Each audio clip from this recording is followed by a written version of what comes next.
Hello and welcome back to All Things Money. I'm your host, David Blain. Thank you for joining us for today's third and final segment of the show.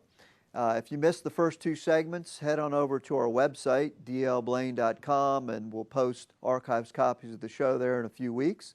During last segment, we were talking about this chase for yield that a lot of investors are undertaking, and we're saying don't do that. I mean, we realize, especially in the income arena, since the 1980s when interest rates were 14, 15%, and they've come all the way down to 2%, people became accustomed to earning 6, 7, 8% on relatively safe, high-quality bonds, and you just can't do that today.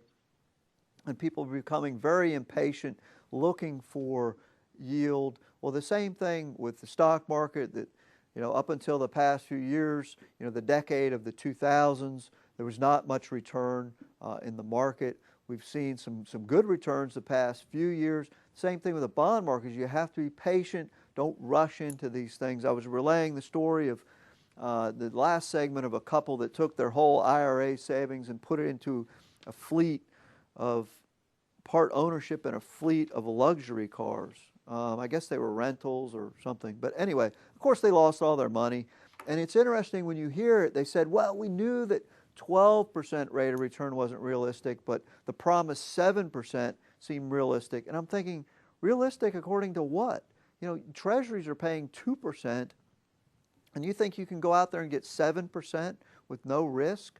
It's crazy. And so, of course, they're suing the broker that sold it to them. A lot of the most troublesome investments are these private placement investments with unproven private companies. That's where you see a lot of the problems crop up.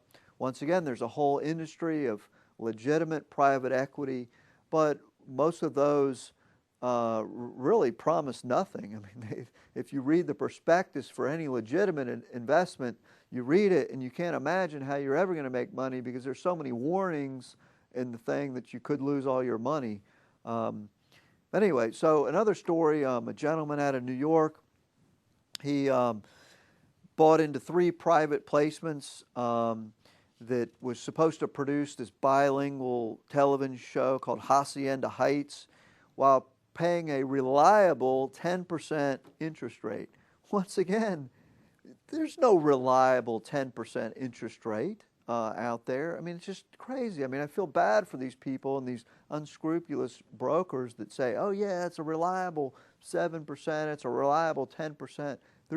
There's maybe a reliable 2% today. If you're anything more than that, your brain should click on and say, well, what's the risk? So anyway, this Hacienda Heights, the gentleman invested, he said the banks weren't giving any interest and I was getting turned off by stocks, which, by the way, that's typical with people is stocks have been returning incredible returns the past 4 years, and most people are turned off by stocks.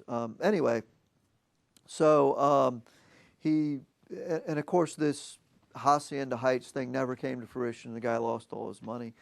We see a lot of the abuses in the privately traded REIT industry. Real estate has made a big comeback. Publicly traded REITs, the annualized return on publicly traded REITs the past 4 years since the crisis, the bottom, March 2009, has been on the order of 18 to 25%. Why would you go to some private thing that has much more risk, no liquidity? I mean, not lower liquidity, but no liquidity. I mean, you can't get out of these things if you want to. Why would you do that? And so people, I feel bad for these people, but whenever you're promised something like this, or if it's a private investment, you really, really have got to be cautious. That there's a lot of scams out there. There's a lot of outright scams. There's a lot of things that aren't scams that are legitimate investments but have much more risk than anticipated. A good example, we like the master limited partnership. Oil and gas partnerships, they pay dividends based on the transmission of oil and gas in the country. Most of the pipelines are owned by these partnerships, and you can invest in them. And traditionally, they paid 7-8% dividend yield. It has a nice tax advantage to it. Today, those yields are more down around the 5% arena. They're still tax advantaged, and they do serve a purpose. I mean, they can serve a very good purpose. But to substitute a master limited partnership for a U.S. Treasury, you're fooling yourself. Master limited partnerships, oil and gas pipelines, they lost 50, 60% of their value during the financial crisis where treasuries went up. Now, the next financial crisis, it may be a crisis of the U.S. Treasury.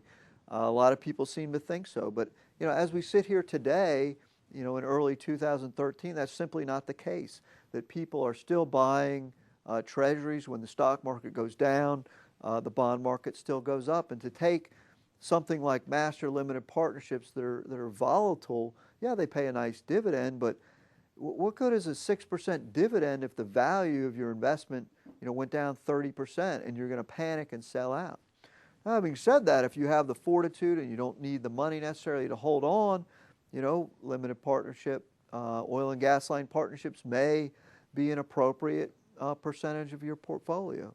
But to take it as a substitute for the safe portion of your investments, I don't think that's a smart strategy. In fact, I had a discussion the other day. I serve on a number of boards that we oversee investments, and a recent one I've been put on, they have this allocation to hedge funds, and I listened to the consultant talk about how the hedge funds were a substitute for fixed income. And my comment was, really? How can you say it's a substitute for fixed income when in the crisis of 2008, they lost 20% of their value and high quality fixed income went up. So these are some of the principles that we talked about on earlier shows, that part of the price for higher return is that volatility. And if you're looking for the safety and security of income in today's markets, early 2013, if you're hearing promises of 6, 7, 10% of guaranteed or reliable income, those type of things, you need to be skeptical of it. You need to know what treasuries are paying. Everybody kind of knows what the bank is paying as a good guidepost. You need to know what treasuries are paying. And if someone is promising you significantly more amount of money than that, you really, really need to be skeptical.